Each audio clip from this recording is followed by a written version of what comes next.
Back to the past samurai jack. Watch out.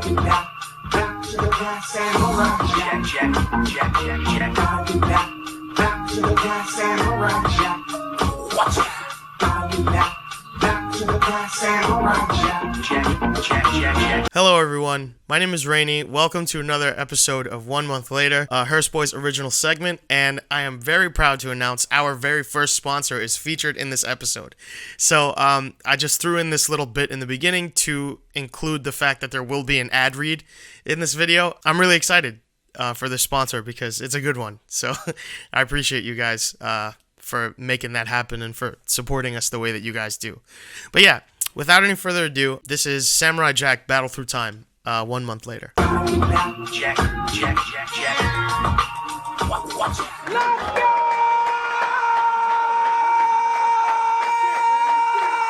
That's how I felt when I found out there was going to be a new Samurai Jack game and that it actually looked good. I play Fall Guys every day, and I had just gotten my ass handed to me in Mortal Shell more times than I could count, and after the dark experiences I had with that game, Ghost of Tsushima, and The Last of Us, I was ready to stop being sad.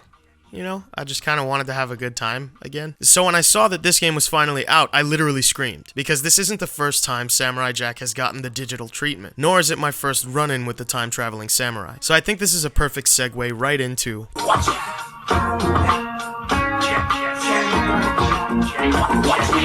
I love Samurai Jack, okay? Let's just get that out of the way right now. I grew up watching it on Cartoon Network when it first aired in 2001, caught the new season on Adult Swim back in 2017. The fact that Samurai Jack was actually really fucking good made me all the more excited for this game. As I said in the intro, this isn't my first time with Samurai Jack, and it isn't the first game to feature him either. Jack has been in 2 other games as the titular character, and another as a fighter on a roster. None of these were anything to write home about though, as 2 games released back to back in 2003 and 2004.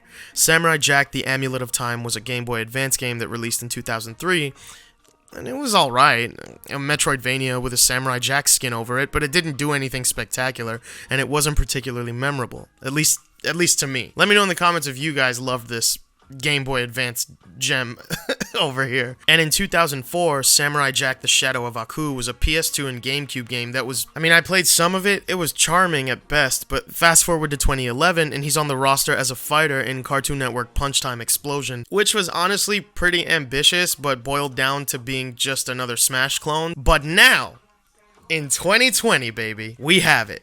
After all the ups and downs, all the experimenting, it is finally here. A mechanically competent, visually enticing experience worthy of the Samurai Jack namesake.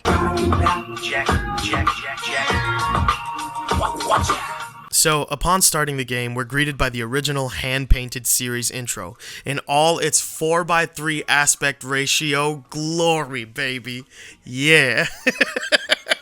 And that feeling of nostalgia that washed over me was like, oh, yes. Visually, it's the best looking game Samurai Jack has ever been featured in, but based on the other ones, that's honestly not saying much. Still, it is a beautiful looking game, and the open environments encourage exploration like never before. Before you get into any of that though, you have to decide what difficulty you're gonna play on. Now, I'm not a difficulty shill by any means, but I'm trying, okay? Ever since Mortal Shell, I'm starting to play games on the highest difficulty more often, just so that I get better at games faster, even if I end up changing the difficulty later, which I almost always do because I have no fucking patience. And with this game, it didn't take long at all. There are 3 difficulty settings at the start: Jack, Samurai, and Master Samurai, with Master of Masters unlockable upon beating Master Samurai. I got about halfway into the second world before I went down to Samurai, and that was a point against it already.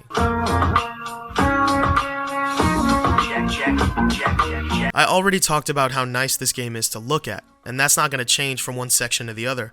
However, when it comes to gameplay, this game has PS2 era flair with PS2 era problems. Okay, Adult Swim Games is not a developer, they're a publisher. The studio responsible for development is an independent studio by the name of Soleil Limited. And the way this game plays, you can tell that it's made by a bunch of people who either grew up on Samurai Jack, grew up playing PS2 action games, or both. Combat is smooth and fluid for the most part, but not seamless and often unfair. Still though, it's nice to know that there are a variety of weapons and a multitude of skills to acquire as you progress through the world, diversifying your moveset and opening the door up to more combo potential and mix-ups a la Devil May Cry. Boss fights are actually my favorite part of the game. Most bosses feel different from one another and their attacks vary for the most part. Except for the worm experiment thing in the lab towards the end, which you fight twice and it's kind of annoying. And fucking Demongo. I swear to fucking God, if I had to fight Demongo one more goddamn time, you fight this fucker 6 times! 6 times! And the fight is exactly the same every time. And repeat boss battles are nothing new. It's just by 2020 standards, it feels really archaic. And that's a huge pro and con with this game. It employs the aesthetic and flow along with the exploration and secrets of PS2 era action titles like the aforementioned Devil May Cry and God of War, but with some technical oversights like various bugs, glitches. What is that? What the fuck is that? What is it? The fact that you can't pause during cutscenes, fixed camera angles, and environmental structures that I should 100% be able to interact with, but just can't. This isn't a deal breaker by any means, because the combat is just so goddamn fun that it's worth dealing with these technical inconsistencies on Samurai difficulty. As I said before, I started on Master and had to tone it down by the second world because the more enemies there are on screen, the less and less balanced this game becomes. Difficult shouldn't mean unpredictable. I feel like it is physically impossible for me to block melee damage and roll out of incoming gunfire and actually get a fucking hit in. On the higher difficulties, this game feels like it doesn't know what the fuck it wants you to do sometimes, and it honestly had a huge effect on my desire to revisit it upon completion. And that's kind of the whole reason this channel exists, right? Like, what is the point of the 1 month later format? I'm not worried about being first. I'm worried about the quality and the lasting impression later. 1 month later, to be exact. But speaking of completion, let's go to, But first, an ad read. Brought to you by Disparuco, made in Uptown, New York. They are a very small, very young company. They started in 2018 by a man by the name of Julian. He goes by @JulianTheBold on Twitter. You could follow him on Twitter and support him directly. You can follow and support them on Instagram @JulianUnofficial. Also @UnofficialArtClub and @Disparuco on Instagram. This is one of their shirts. I think it's really cool. It's got the crossed out Benjamin Franklin. This is one of their hats. He's also got this really cool yellow 1775 shirt. This unreleased gray shirt that he gave to me specifically to give to one of my boys. Fucking Julian gifted me this skate deck. Look how sick this is. The color is dope. I love anything pink. The subway style font, the whole setup is very, very New York, very Uptown. These stickers are also super cute because he has freckles in real life, so a freckle face smiley is like the best thing as far as branding. Like, I think that's so dope. So yeah, made in Uptown, New York. Follow Julian directly. It's always great when you can connect directly as opposed to going through a ton of channels and stuff. So yeah, anyway, back to the video. Another problem I had with this game is its runtime in relation to its cost. At an average of 10 hours, which I beat in a little less than 9, I think, it doesn't feel like it should be $40 when Mortal Shell is right there, and it's 12 hours long and $30. And if you're not used to the Soulsborne genre, it's definitely going to take you longer than 12 hours to beat this bad boy, let me tell you right now. Look, I've stated multiple times on this channel that I'm all about justifying that purchase. I don't care if it's $60, I don't care if it's $40, I don't care if it's $10. Personally, based on runtime and the various issues I had with the game, it could have easily matched Mortal Shell at $30, and this section would have been a lot shorter. $40 just seems like a lot for 10 hours of gameplay and seemingly unregulated difficulty spikes. If you saw my Resident Evil review, you're probably like, but Rainey, you said RE3 was worth $40 and people are beating that game in as little as 5 hours. I know what I said, and I said what I said. And if you want to watch that review, the link is right here.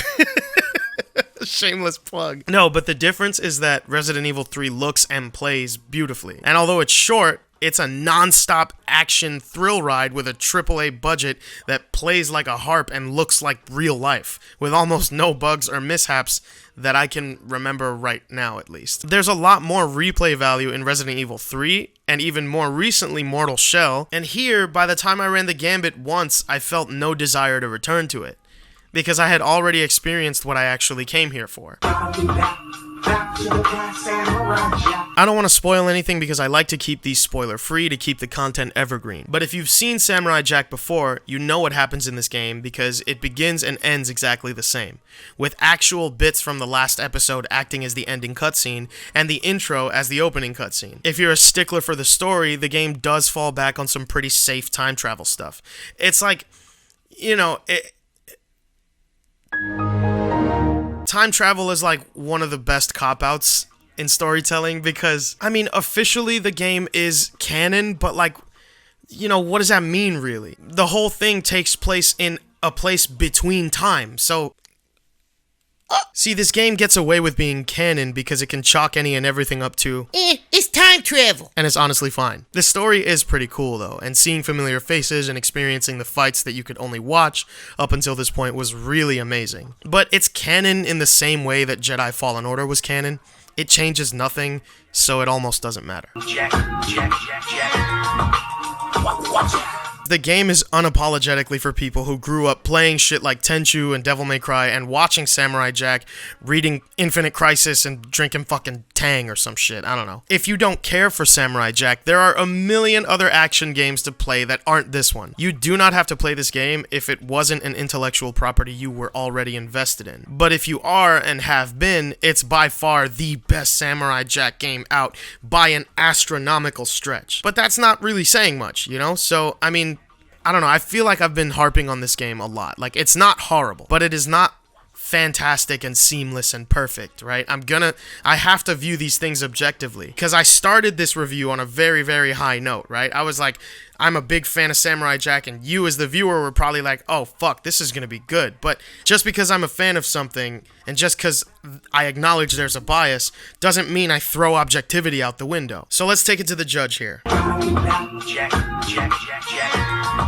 Samurai Jack Battle Through Time is easily a must-play for fans of the series and the characters, and anyone that has played the last games he was featured in. If you really love Samurai Jack, and you had to deal with fucking Shadow of Aku and Battle Punch All-Star Cartoon Network whatever, then definitely play this game. This game is a breath of fresh air if you are that person. This is definitely leagues above any of those other titles, but does it do the series justice?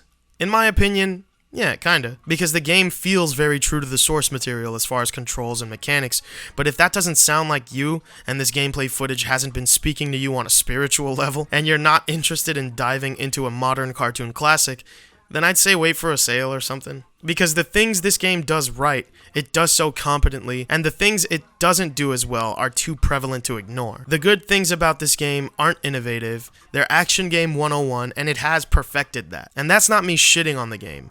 If you like Samurai Jack, this is 100% worth playing, maybe just not for $40, and maybe not multiple times. It's a perfectly competent action game as far as the action is concerned. Everything else is just in a Samurai Jack skin. Be sure to like, comment, share, and subscribe. Click the bell icon for notifications for next time we upload. My name is Rainey. This has been another Hearse Boys original segment brought to you by this brand right here, baby, that you can find links in the description for, and I will see you guys next time. Back to the past, Samurai Jack. Watch out. Back to the past, Samurai Jack. Back to the past, Samurai Jack. Watch out. Back to the past, Samurai Jack.